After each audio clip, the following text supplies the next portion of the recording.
이렇게 보면 이제 계율하고 비슷하죠. 법화 행자들이 지켜야 될 계율. 법화경을 독송하고 작용하고 해설하고 하는 사람들이 이 사람들을 법화 행자라고 그래요. 법화경을 수행하는 사람이다. 법화 행자. 법화는 이제 묘법 연화니까요. 법의 꽃, 묘법이 연꽃으로 이렇게 발현되는 진흙 속에 핀 연꽃, 진흙 속에서 자란 연꽃. 또 연꽃은 이제 꽃하고 화실동시라고 해서 화가 동시. 그래서 꽃하고 이렇게 씨앗하고 동시 같이 연씨가 안에 들어있잖아요. 보면 보통 꽃이 지고 나서 씨가 맺히는데 연꽃은 연꽃이 피면서 씨도 같이 자라게 되는 그래서 화하고 이 그 과가 동시가 일어나는 보통 화는 이제 어떤 그 장엄하는 의미가 있고 그리고 이렇게 펼쳐지는 것의 의미가 있고 그리고 씨앗은 결과의 의미가 있잖아요. 새로운 종자 그래서 만들어지고 난 다음에 마지막 거둬들인 수확의 의미가 있는데 이것은 씨 뿌리는 것하고 수확하고 동시에 일어나는 그래서 일념즉시 무량겁 무량겁 즉일념 뭐 이런 말씀하고 초발심시 변정가 초발심이 바로 깨달음을 이루는 거다 라는 이런 말씀하고도 가장 부합되는 이제 꽃이 연꽃이에요. 연꽃은 공덕도 커가지고 큼직하잖아요. 꽃 중에 이렇게 크고 아름다운 꽃은 잘 보기가 어렵거든요. 우리가 작약이나 모란을 보면 꽃이 요만해가지고 엄청 커서 보기가 참 좋고 귀한 꽃. 모란은 또 왕을 상징하는 꽃이잖아요. 부귀를 상징하는 꽃인데, 근데 연꽃은 뭐 작약 모란하고 비할 때가 또 아니에요. 또 크기도 큼직한데다가 또 깨끗하기도 하고 이쁘기도 하고 또 연꽃 속 그 진흙 속에서 자라고 또 화과 동시이기도 하니 우리 불교에서 숭상할 만한 꽃으로 할 수 있죠. 간혹 우리 대한민국의 꽃이 무궁화인데 무궁화하고 연꽃하고 비교를 바꾸면 안 되나?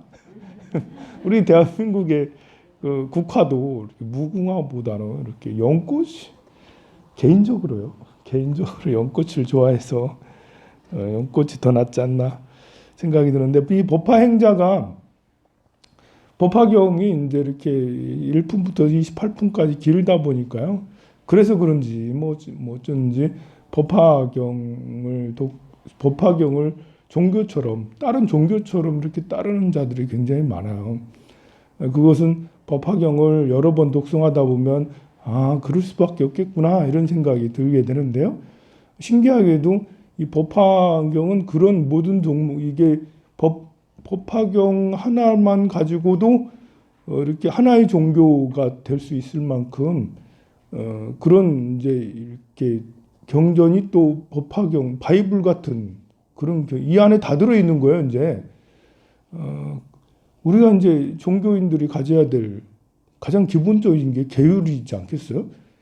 뭐 기독교는 10개 막 이렇게 하고 우리는 5개 막 이렇게 하는데 이 법화행자들이 계율이 처음부터 끝까지 많이 녹아져 있겠지만 직접적으로 제14품은 이 안락행을 실천하라. 이것은 계율과도 같아요. 그래서 기본적인 우리 법화행자들이 이것만은 꼭 지키자라고 할 수 있는 그런 계율에 해당되는 게 안락행이라고 할 수 있습니다. 이 안락행, 몸의 안락행 356페이지 보면 처음으로 몸의 안락행이 나오죠. 몸을 어디다 두냐? 우리 사람들은 이제 이렇게 계율이라는 것이 관계잖아요. 계는 본래 이렇게 그 스스로 자기 자신을 지키는 자기 다짐이고요. 율이라는 것은 함께 이렇게 할 때 서로 이렇게 여러 사람이 모였을 때 지키고 안 지키고 이런 것들이 이제 율이에요.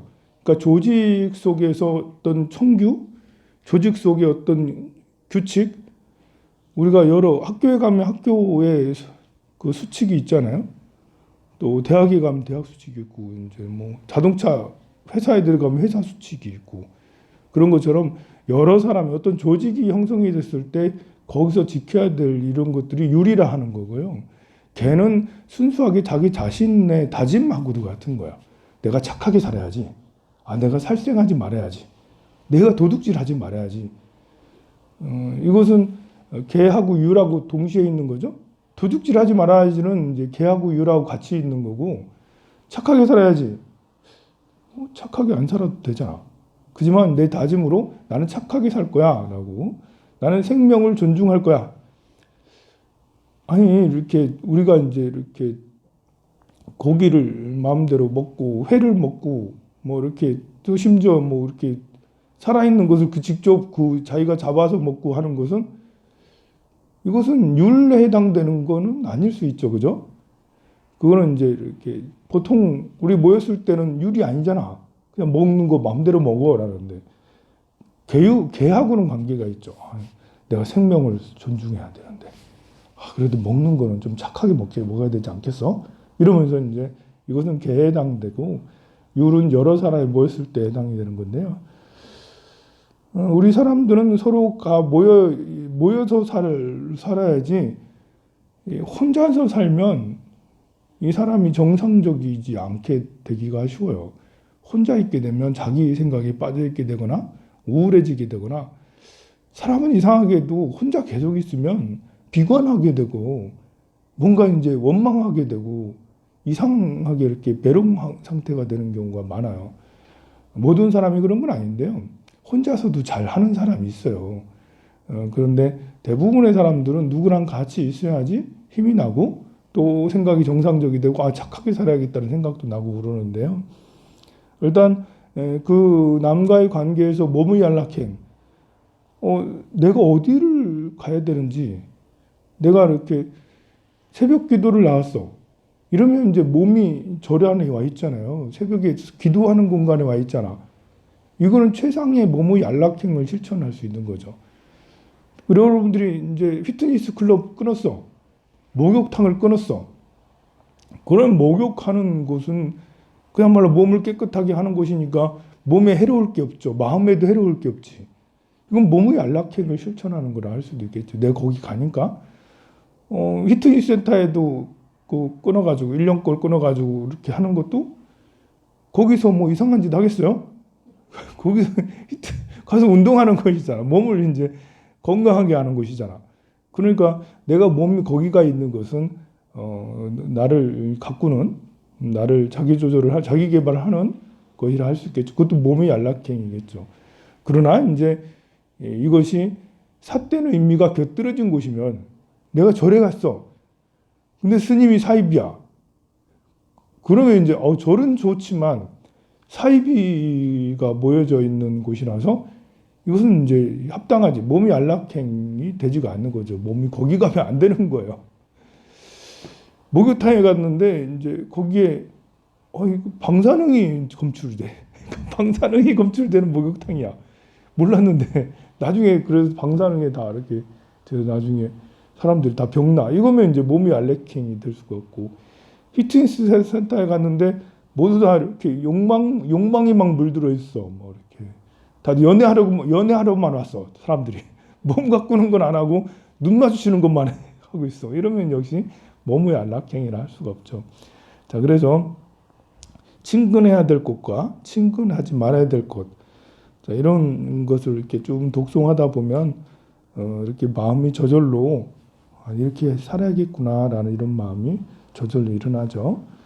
여기에는 전문 용어도 있고 그러는데요. 그런 용어들은 나중에 경전반에서 차근차근 하나하나 다 짚어보면서 할 테니까 아주 자세한 것은 경전반에서 하도록 할게요. 그래서 누구누구를 친근하지 말아라, 뭐 전타라, 니건자, 뭐 이런 성문승을 친근하지 말아라, 뭐 이렇게 하고요. 그 다음에 이제 두 번째 안락행은 이브이 안락행이죠. 이런 말을 하여라, 뭐 이런 말을 하지 말라, 이런 말을 하여라라고 되어 있습니다. 이렇게 독송을 하다 보면 여러분들도 그래야겠구나 이런 마음이 저절로 들 거예요. 그 다음에 마음의 안락행 367페이지에 나오죠. 마음을 이렇게 써라, 뭐 방해를 하지 말아라, 뭐 이렇게 하면서 마음으로 어떻게 해야 되는지, 마음 안락행 행법 뭐 이렇게 해서 좋은 동학을 만나서 함께 이 경전을 외우게 되고 뭐 이렇게 하면서 마음의 안락행을 실천하라고 되어 있죠. 간절한 마음으로 공경하고 또 평등하게 법을 말하고 또 법을 순응하여 많이 말하지도 말고 적게 말하지도 말고 이렇게 마음의 안락행을 하고 난 다음에 특이하게 이제 네 번째 안락행이 서원의 안락행이에요. 그러니까 신구의 삼업을 맑게 하는 게 계율이잖아요. 계율이라는 게 몸과 말과 마음. 우리가 이제 그 피박참회도 몸으로서 살생투도 사음, 살생투도 사음은 몸으로 하는 악업이거든요. 그리고 망억의 양설 악구는 입으로 하는 악업이고 탐진치는 마음으로 하는 악업이에요. 그래서 여러분들이 천수경 독송할 때도 살생중재 금일 자매 투도 중재 금일 자매 이렇게 나왔는데 처음 세 개는 몸으로 짓는 살생과 투도 사음은 몸으로 하는 거잖아. 그 다음에 망어기와 양설 악구는 마음으로 입으로 하는 거니까요. 마지막으로 탐진치는 마음으로 짓는 악업이니까 그래서 신구의 삼업을 청정케 하는 그런 참회법이라 할 수 있는데 그 여기 법화경에도 비슷하게 이제 먼저 몸의 안락행, 입의 안락행, 마음의 안락행 이렇게 하셨는데 마지막으로 서원의 안락행까지 같이 또 있어요. 원력을 아주 중요하게 여기고 있습니다. 여기서 원력을 내는데요. 크게 인자한 마음을 내라고 말세 없어지려 할 때, 법화경이 없어지려 할 때 집에 있는 사람이나 출가한 사람에게 크게 인자한 마음을 내라고, 그리고 보살이 아닌 이에게도 크게 어여삐 여기는 마음을 내고 마땅히 생각하기를 이 사람들은 큰 손실이 있는 사람들이다. 이렇게 저 방편으로 마땅하게 말씀하신 법을 듣지 못하고 알지 못하고 깨닫지 못하며 묻지도 않고 믿지도 않고 이해하지도 못하는구나. 이렇게 안타깝게 여기라는 거죠.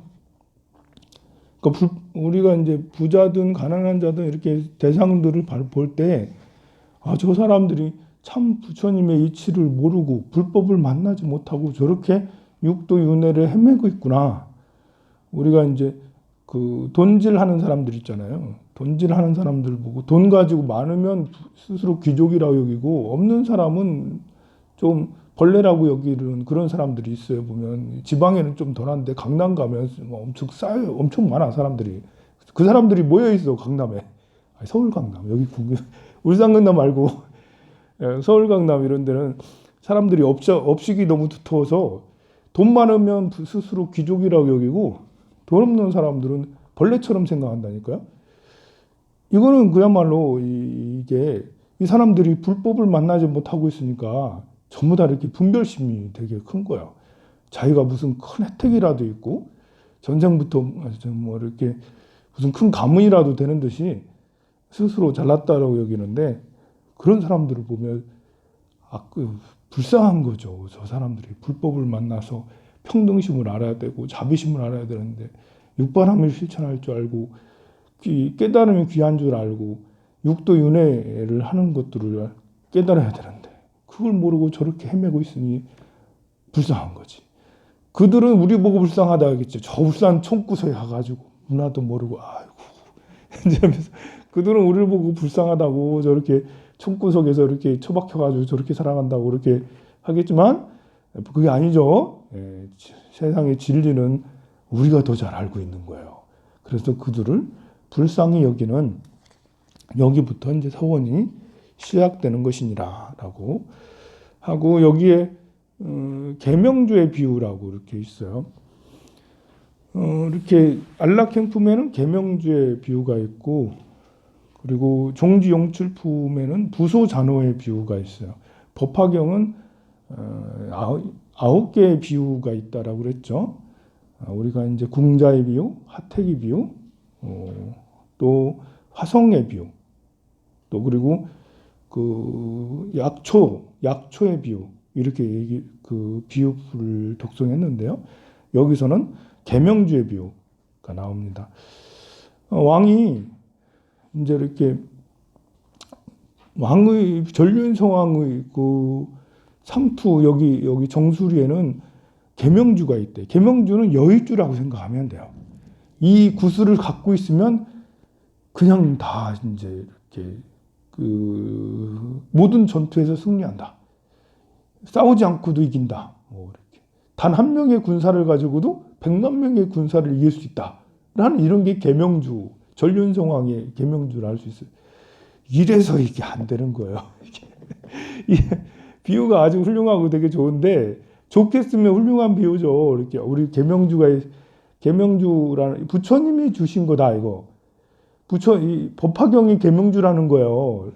이거 한 것만 있으면 이루지 못하는 일이 없다. 얼마나 좋아요. 우리가 법화경을 중요하게 여기는데 이거보다 더 이렇게 자부심 있는 건 없어요. 근데 이것이 이제 외도들이 이런 거를 쓰게 되면 그러면 이제 이상해지는 거죠, 이게. 우리 전쟁하는 이제 왕들 중에서도 신묘한 걸 바래가지고 이런 혹시라도 뭐가 있는가 싶어가지고 이런 것들을 구슬 같은 거 이런 것들을 구해 다니고 저거랑 비슷해. 이렇게 무협지를 보면 무슨 비법을 이제 어떻게 무림의 이제 어떤 뭐 구양진경이라든지 무슨 이런 특별한 비법이 들어있는 그런 무술 서적을 구하면 그거 가지고 이제 의천검이나 아니면 뭐 이렇게 도룡도로 이렇게 세상을 지배한다 뭐 이렇게 해서 의천검 도룡도를 찾으러 세상을 막아 그거 가지고 그 검하고 돌을 가지고 수천 명 수만 명이 서로 싸우고 막 이렇게 하잖아요. 마찬가지로 그 무슨 그 비급이 뭐라고 그 비급 가지고 막 이렇게 서로 그걸 차지하는 자가 뭐 한다.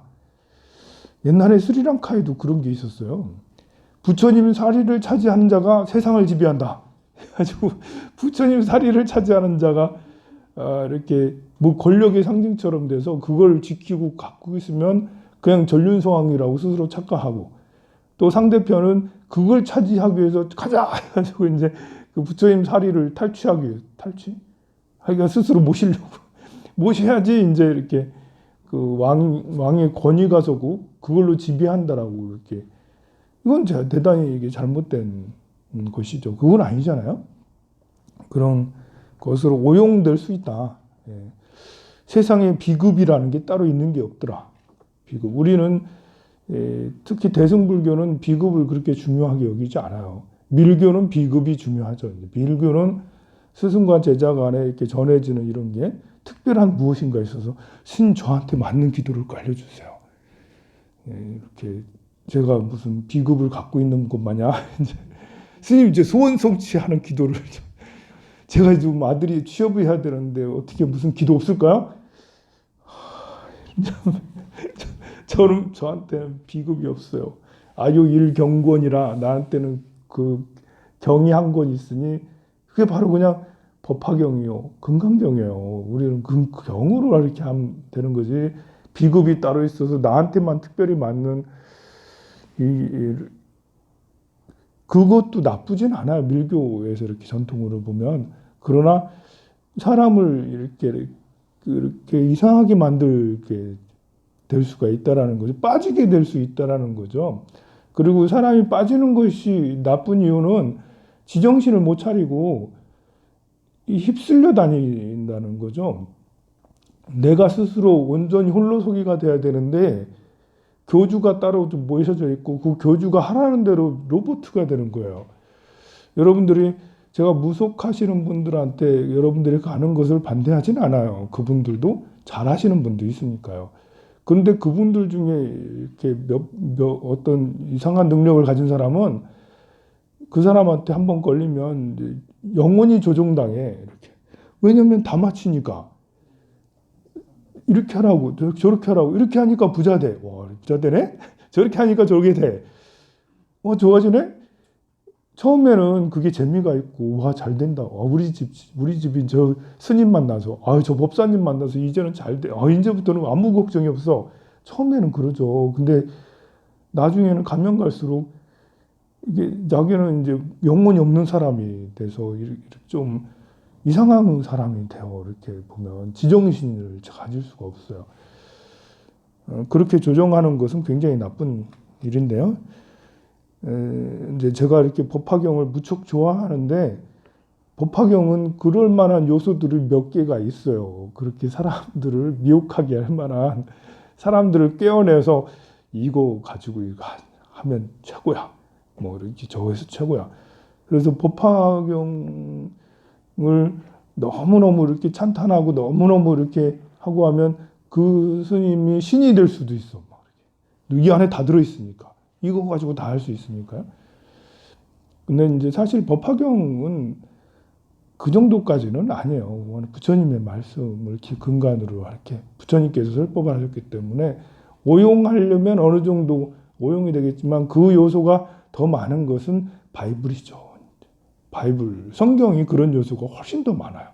무슨 요한 계시록 이런 것도 있어가지고 그러니까 성경을 이렇게 해설을 잘못해 버리면 그냥 휴거가 나타난다네 이러면서 이제 휴거가 나타나고 그래 이제 무슨 뭐 별의별 이야기들이 많이 나올 수 있는 것이 바이블이에요.